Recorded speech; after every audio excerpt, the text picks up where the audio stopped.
Hey people, Miss Smith here with another assignment called Parts of Speech. We're going to read this section right here, and then you've got some activities below to do, and I will walk you guys through those. So parts of speech. All words can be grouped into categories called parts of speech. Knowing a word's part of speech can help you understand its meaning. So one that we all know is a noun. A noun names a person, a place, or a thing. So underlined here in this example sentence are all of the nouns. So it says police officers, which is a person, questioned Mr. Smith, person, in the park. Now, park is a place. The only thing that they could have added to this to make it include a thing would be if they had said, police officers questioned Mr. Smith in the park with a tape recorder. And tape recorder could be a thing. So a noun is a person, place, or a thing. Next one is a verb. Also very common. We use verbs all the time. A verb basically tells you an action. So something that you can do is a verb. Jump, skip, hop. It says a verb names an action. A verb's tense tells when the action takes place. And tense is past tense or present tense or future tense. So the ones we use most often are past tense, like I jumped off of a building, and we use future tense. I will be walking home after school. So present tense verb is jump. I jump.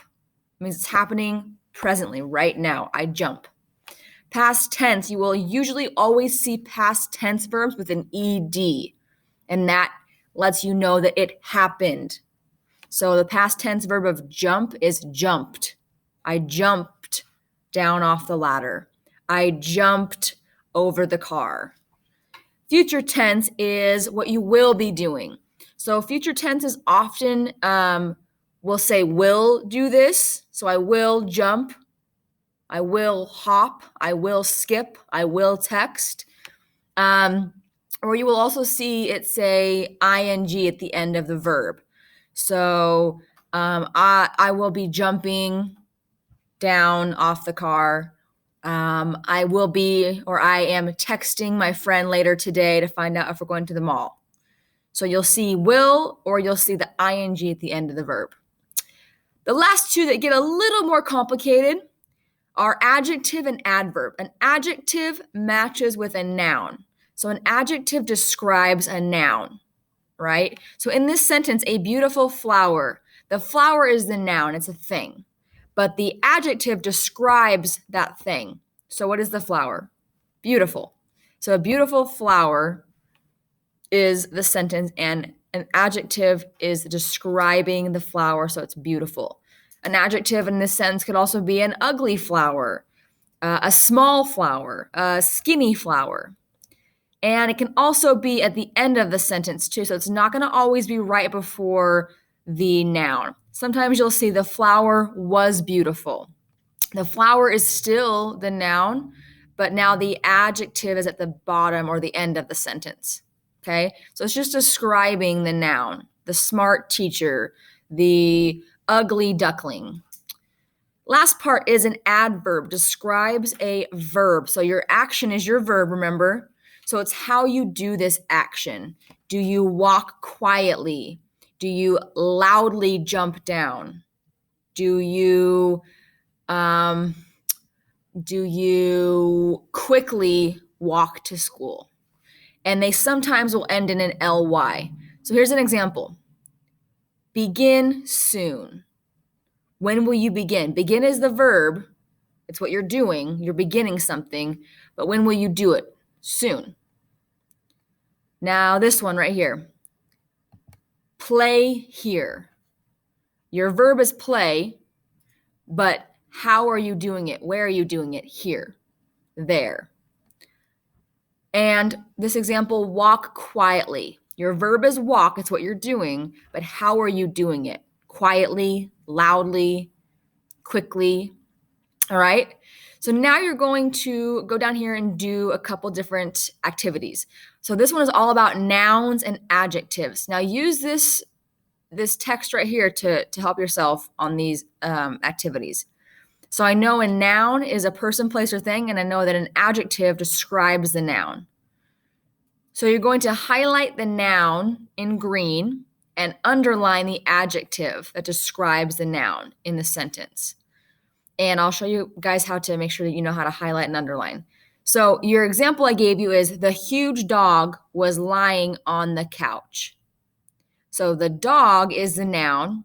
So I highlighted that in green. I took the word, I highlighted it with my cursor. I went up here to the highlight color and I chose green. Okay, right here. And the adjective, what describes the dog, is huge. So I highlighted huge and I underlined it right here. Now, what is the other? There's one more noun in this example sentence that I did not highlight. And if you guys want to highlight all the nouns, go for it. The other noun is couch. Couch is a thing. So you could highlight couch as well. All right. Number 1, here's where you guys have to start doing your own work. The sentence says, have you seen the young woman? So you're going to highlight the noun. I'll give this one to you. Woman is a person. So you're going to highlight that green. And what is the adjective? What describes the woman? She's young. So you're going to highlight that and you're going to underline it, just like that. So that's a perfectly done sentence right there. Then you've got 2, 3, and 4 to do, okay? Now scroll down here. Identifying verbs and adverbs. Remember, a verb is an action, something that you do. An adverb describes that verb, how you do that thing or when you do that thing. So you're going to highlight the verb in pink and underline the adverb that describes each verb. So here's my example. The witness cried loudly when he gave his testimony. I know that cried is what he's doing. He's crying. It's an action. So I'm going to highlight that in pink. Do you guys see another verb in here? What about gave? Can you do that? That's an action, right? You can give somebody something. So he gave his testimony. You could also highlight gave if you wanted in pink. So I'm going to go back here to highlight. I'm going to pick whatever color pink you want. Oops, that's just the word. I want the word's black, so click on that. But click on highlight, and you're going to pick a pink. Okay?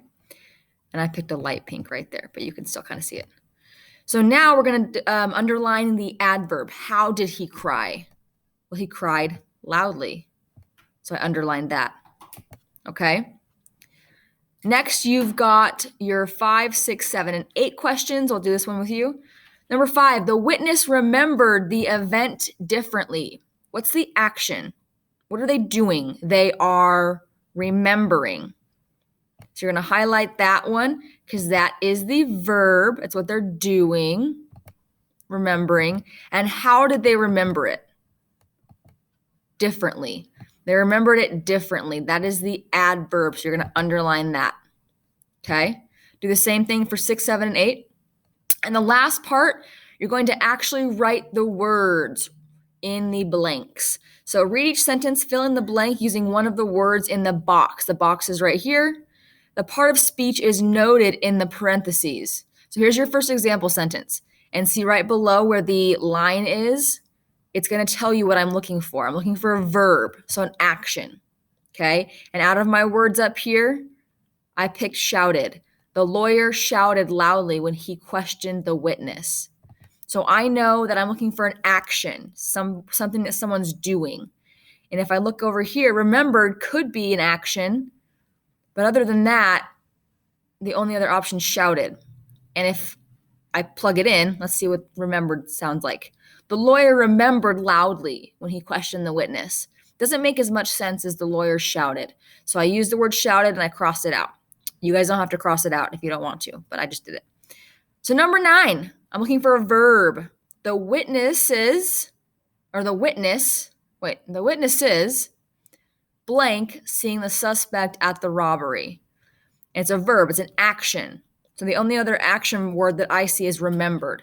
The witnesses, and you're going to type it in, remembered. seeing the suspect at the robbery. Okay, so I would take that one away or whatever. So now for 10, 11, 12, you're going to do an adjective. Remember, that describes a noun. The next one is a noun, person, place, or thing. And the last one is an adverb, describes the action. Okay? Good luck. If you have questions, as always, let me know.